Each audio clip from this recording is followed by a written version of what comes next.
everybody. Welcome to Burnout Box, Season 2, Episode 38, with me, Justin Starkey, Indigo, and... me, Rebecca.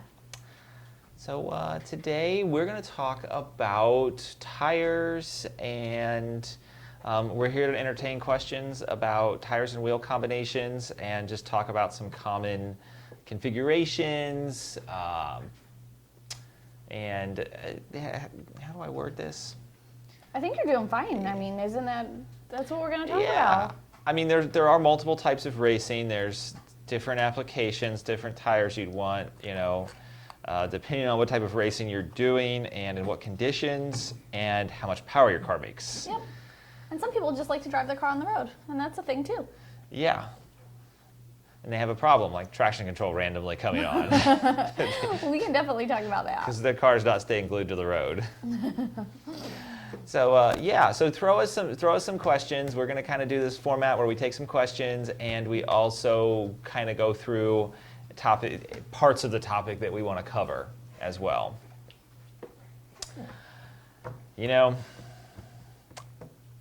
I remember talking to people about cars, and favorite catchphrase that is a terrible catchphrase: slicks.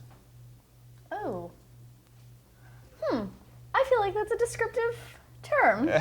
I'm not opposed to slicks. I mean, so at our level of knowledge, yeah, we know exactly what a slick is. I guess it matters. And we know... Is the other person meaning the same thing? Yeah. I mean, we know what it means to us and what the application is, but if somebody just says, oh, does your car have slicks on it, or are you going to put slicks on it? I mean, we've got a set of tires out there from Chucky that are now slick. And they're worthless. They're this far away from the cords, and the tread is gone, the cord's about to show, the rubber is old and hard, and they'd be useless for any type of traction. But if you try to equate traction with slicks, what are you really talking about? So we'll go into that because, we've even got some, disagreement here as to what slicks mean. Right. We're getting some questions and on some stuff, so we'll let some questions come in. Apparently, Indy wants to give her input too. Indy says hi. So I think the first thing we should talk about is track driving versus street driving, and drag or straight line racing versus turning corners, such as an autocross or a road course type situation. Yeah, absolutely. We can definitely talk about that. I think I have many years of experience on the same car with different tire combinations for drag racing. So I think I saw an evolution in tire technology from the time we bought my car in July of 2010 till now, and I'm the happiest I've ever been with tires. Yeah, well, so on your car, it was specific to drag tires. Yeah, absolutely. So let's talk about that. So, back in 2010, we started with a Hoosier? Or was it an M&H first? I can't remember. BFG drag radial. Oh, I forgot all about the BFG drag radial. On the stock fan blade wheels. Yes. It was a 265 45 18, and it was shorter, so it gave your car more gear ratio effectively. Yeah. And my car is a 315 gear car from the factory, which I liked. And did I only run that while I was NA, or when did we switch from that tire? We did that down to the 1060s. Okay. I think we went through a couple sets of them. I was rough on tires for a little while. Well, the bigger burnouts seem to work better. Yeah. Back then, I used to do these huge burnouts, I would say. Yeah, huge. So they worked well for my car going to NA back in 2010. And even when you had the blower set up on it, pretty mild. Right, Yeah. and then it was March before I went 9th on the blower, March of 2011, and at that point we had switched to the Hoosier. Yeah, we switched to a dedicated 15-inch drag tire with more sidewall, like somebody was starting to ask on here. And that really became what we were doing what all the people that drag race do. Yeah. They go to bigger tire, they put more sidewall on it, and they go faster. Yeah, absolutely. And it worked well. It required a big burnout, a real big burnout. In fact, I had problems with staging the car against other people that would do smaller burnouts, and them running up and double bulbing me before. And we were still, we were running the Hoosiers. We were still running a couple different types of drag radials. I mean, I think we eventually found that we liked the Hoosiers. The drag radial tire game was not what it is today. No, not nearly. I was very happy with the Hoosier, but I was doing big burnouts, running them on fairly low tire pressure, and kind of going through them just quickly. We didn't really know a lot back then. Well, I wasn't using it as a shock, though. Like I did not have my drag radial set at 14 psi and using it as a shock. And then we switched to an M&H at some point. I really liked that tire quite a bit. They were very soft. They would, you'd do a big burnout, they'd get sticky, and they'd work. Yeah, I'd get a nice 60 foot out of it. And then...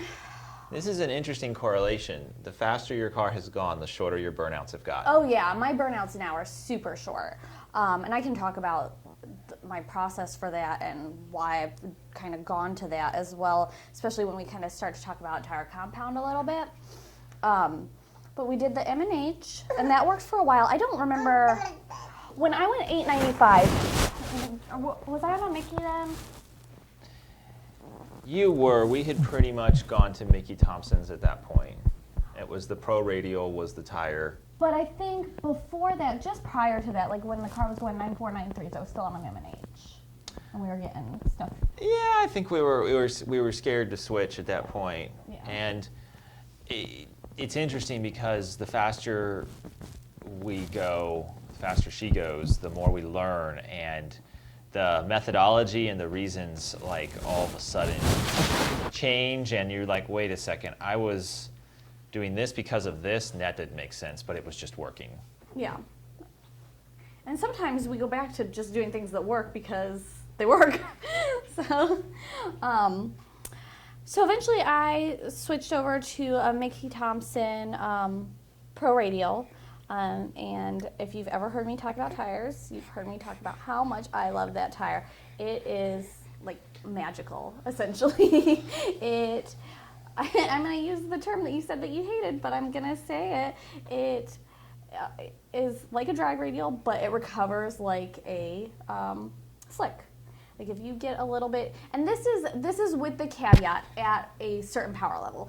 And once you get beyond a certain power level, the tire can only do so much realistically. But there was a time where if I had a little bit of hop, a little bit of spin, a little bit of just messiness on my launch, the tire could kind of take up for that, and I could still get down the track. Well, it's funny because you can throw a really good tire on a car on a really well-prepped track, and you can have completely stock suspension, and there is almost no way to break that interface between the tire and the track, especially on something that has, say, 800-900 rear wheel horsepower. It just needs a little bit of weight transfer, and it just needs to keep it back there, and it'll hook. It's when you start trying to go faster and get even better and better 60 foots that everything starts to matter. The suspension components, the geometry, the shocks, the front rear weight distribution, because you have something that is now, in motion, has multiple motions going on at the same time, such as the back of the car is lifting, the tire is planting into the pavement, the front of the car is lifting, just enough to transfer weight, but not too much to wheelie. So that's some of the complex set of variables. But I do want to take this back a notch because we've got a lot of good questions that are, I think, relevant, but they are really not quite at that level yet. So we've got a question about sidewall. More sidewall is better. How much do you give up going from a 17 to a 15-inch wheel? So that's really a question that I feel like is really relevant to the S550 cars. Mm-hmm. Yeah, absolutely. And when you were racing our S550, it had a 17-inch wheel on the back. Yes, it did. So the way the rear brake and rear suspension is set up on a 15-nut Mustang, 17 inches is the smallest you can go. You actually have to change the brake, and you have to do some other wacky stuff to get a 15 to fit. Now that Mickey Thompson has the ET Street R available in a 17-inch, and I mean they've had it available for 4 Yeah, like 3-ish years. years now.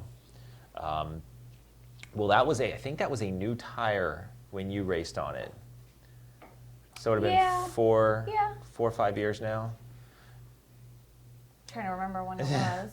Yeah. Oh, it would be 4 years. Yeah, and the 4 years. S550's been out for 5 years or so. That being said, if you're at any type of, I'm going to say anywhere in the 1,000 wheel horsepower or less range, if you can get the suspension working right, I don't know that a 15 versus 17 matters on an S550 IRS car. I would have to agree.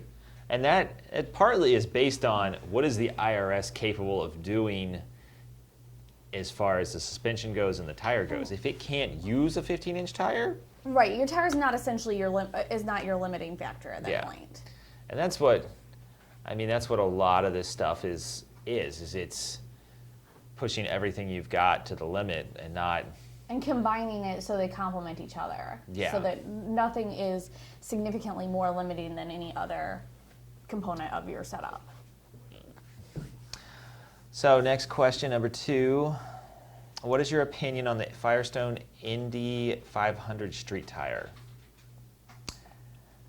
I am not familiar with those. Are you? I have no experience with Yeah. that, so it's not something I can speak to, but if somebody else wants to comment, then maybe we can get some education too. I'll throw some numbers out there. If the treadwear rating is like 200 or less, it is probably a darn frickin' sticky tire. If it's the treadwear rating's up in the 300, 400 range, then you're talking about an average tire, and it doesn't mean that it's not sticky, but it's designed to be a high-performing but long-lasting tire. So we got a GT500 question. Mm-hmm. Thomason is asking, a 2012 GT500 making 760 rear-wheel horsepower, 740 rear-wheel torque. I have the Mickey Thompson ET Street SS. The car feels like it wants to brake all the time. Thinking about switching to Street R. Any advice is greatly appreciated. I think he means break the tire all the time. I would guess that that's what he means. Break the tire loose all the time. So have you ever raced on the Street SS's? I've not used the Street SS's, I've used the Street R's. So the SS used to be legal for the Ultra Street class. Right. But the cars got fast enough that it really wasn't safe. Yeah. I like a Street R. I think really the defining factor between the Street SS and the Street R, the Street SS has tread on it. So therefore, it must be good for water. Well, it is my personal opinion and personal experience that Mickey Thompson's compound is absolutely terrible on a wet surface, It's just not meant for water. and you should never use it on a wet surface, whether it has tread or not. Like, drive 30 miles an hour in the rain, half the speed limit, because it can be that dangerous. So that being said, for dry traction, the Street SS should be decent. The Street R should be a little better. Superior. And I use the Pro Radial versus the E2 Street R, and 60-footed the same. And that's because your class, the rate that you race, requires a Street R. Correct. But you've been able to get it to go just as fast as a Pro Radial at the power level your car's at. Yep. And that's pretty impressive. And what we hear from Mickey Thompson is that the Pro Radial's a little bit lighter of a tire, has less structure and mass, and it's not really designed for highway use, whereas the Street R is a little heavier, but and can also tolerate a little more abuse and heat and street driving. Yeah. So I've been a 117/60 foot on both of those tires. So we got a question from one of our GT500 customers, David Neal, with a 14 GT500. He's got 700 plus rear wheel horsepower. How much does upgraded suspension change the grip of a tire on the street? I've tried 3 different tires and I have no traction on 20s. So that's a great question. Suspension's important. I would say especially at that level, you've got a stick shift car. You know, what happens is the rubber bushings all move around and deflect a lot when you get on that. And, you know, if you're trying to plant and connect something that has a lot of bushing deflection, it's not going to be great. You're also going to open up the potential for wheel hop and other, you know, geometry changes while you're accelerating, like pinion angle and everything else. The biggest difference as far as suspension changes on a solid axle Mustang is anti-squat or bar angle, and that's how much the tire gets planted into the ground and how much the body pushes away from the tire. If we watch high-speed video of Rebecca's car, it has a ton of bar angle, which equates to a ton of anti-squat, a number like 130, 150%. So you'll actually see the wheel well gap increase on launch. But the back of the car may stay the same height because the tire is going into the ground and the tire is actually compressing a little bit, the contact patch is increasing. On a street car with 20-inch wheels and tires, you know, you have that happen to such a degree that you can't even really visually tell it's happening, it just happens. So, and I have to say that anti-squat and bar angle has to be controlled by the shock. It has to be controlled by a very good shock. It only works if it's controlled by a shock. So I would probably do some lower control arms and some relocation brackets, go about halfway on those brackets, and then set up the car with a fairly sticky tire, because you want to get that initial bite and you want to be able to hold it. Otherwise, the suspension won't necessarily do as much as it can for you. We got Slab Shack. Came in here, just ran out of street, or just ran out of tread on my ET streets. Everybody on the Houston Shelby owners group is saying the Michelin 4 is the best all-around non-drag radials. What do you think? You know, Becca, since we had your 2013 GT500, I think slightly after that, the Michelin Pilot Sports 3s came out. Yes. And then that was superseded by the 4S. I think we have 4S's on the Focus. Yeah, I think that's. So I would have to say that that is correct, based on everything I've heard and seen as well. Yeah, I've heard that it's a great tire. I've never drag raced our Focus. So, Bossman12 Boss, is there a DOT legal street tire for a 20-inch Outlaw rim, low-profile street tire, not much track use at all for 700 rear wheel boosted application, Boss 302? What do you guys recommend? You know, when you get up into 20s, there are drag radials. There's a Mickey Thompson ET Street SS. Yes, we were looking at that for Track Attack or one of the other project cars. Yeah. And this is where, much like the question that Slab Shack just asked, you know, my drag radials are bald, everybody says that the 4S is pretty good. When you go up to a low profile, a large rim, a low profile tire, one of the key things about drag radials is not only do they have a soft compound, they have a soft sidewall. So it can deflect and the contact patch can increase. As soon as you go to a low profile 20-inch rim, you lose a lot of that effect. And I think relying on a tire, an overall good quality tire like the Michelin 4S is not a bad thing at all. So let me scroll down here. Nasty Stang says, Every single time this person writes in, you say nasty Stang, but it's an A Stang. Oh, and man. I believe those are his initials. I think he explained it at one point or something like that. An A Stang 87XX says, has everyone noticed the 20 GT500 has 14.5-inch rear brakes, a fixed caliper? Can you put a 17-inch in the rear then? For instance, you can't put any real drag wheels on a 350 because of the rear brake size. Yeah. The good part is regular GT parts will fit. I guess that's a bridge that we're going to have to cross when we get our new GT500. I guess so.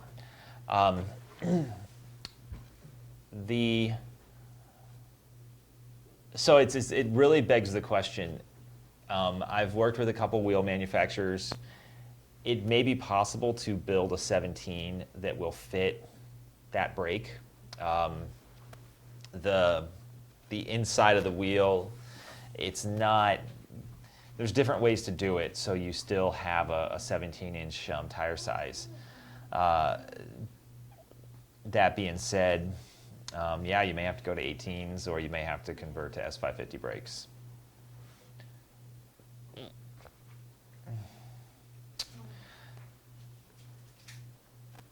So one of the things that we can touch on, like the Michelin 4S tire, that's going to be good for, not only street performance and traction, but also going around corners. And do you remember when we did all the crazy tire pressure and tire temperature stuff at the road course? Oh, vaguely. Yeah. So I found on my Boss 302, Rebecca and I open tracked it quite a bit. It had an ideal. You did a lot more than I did. Yeah. Yeah. It had an ideal tire pressure for the factory tires, and you'd have to set them cold, and they'd have to come up to temp about 5 or 6 degrees, and then you were in the sweet spot. You could feel it, and if the tires went over, they gave up. If they went under, they gave up. It was actually the same front to rear, which is interesting. And it goes to show how important tire pressure is, whether you're on the road course or you're on the drag strip. Yeah, and on the drag strip, tire pressure is incredibly important because it translates to the size of your contact patch with the track. And it also, I kind of offhandedly mentioned people using their tire as a shock. If you run too low of a tire pressure, you will essentially, it's a shock. It absorbs shock at that point. And so I guess for just general information, I run 18 and a half to 18 and 3/4. And as the car gets faster, we run more tire pressure. Absolutely. As it gets faster. And the funny thing is the increase in tire pressure with the increase in speed has not been commensurate with the decrease in tire pressure and the decrease in the car's weight. I have to make up more in adding tire pressure than I do in having to decrease tire pressure. So my car is on the light side for a street car, and I still run that much tire pressure. Things that we look at to kind of verify that the tire pressure is right is, number one, our quantifiable data. We look at my 60 foot. Is it in that 117, 118 range that it should be? Okay, then if it is, we're doing something right. Did I get down the track? If I did, we're doing something right. We also look at, as Justin mentioned, the slow motion video. We look at suspension geometry angles. We look at that really specifically, and then we also look at the number of wrinkles that the tire has and how the wrinkles move or do not move with the car's launch. Because if you see wrinkles, you know that tire's grabbing. As soon absolutely. as the wrinkles go away, the car spins. And like for a street strip car like Rebecca's that doesn't have a ton of data acquisition, doesn't have an aftermarket computer, like the car, a basic data log, and video of the launch are the frickin' #1 tools for tuning the suspension. Yeah, we don't have a whole lot of other ways to get data. But yeah, I mean the amount of, so like Rebecca talked about playing with tire pressure and using the tire as a spring. It's really bad to do, and you can get things like basketballing where the tire grips and then bounces off the surface and spins.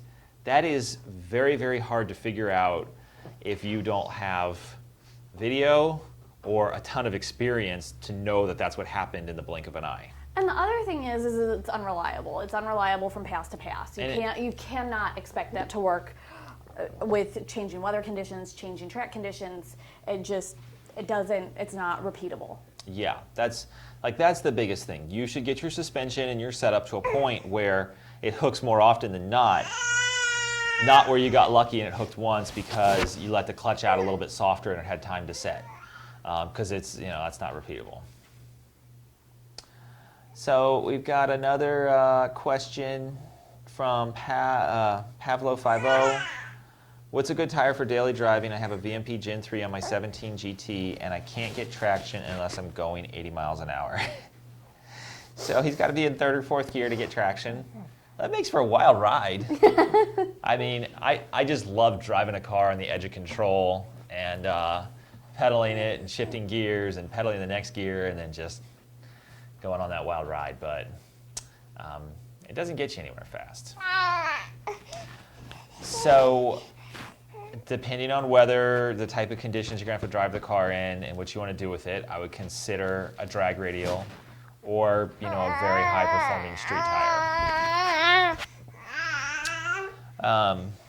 Let's see here.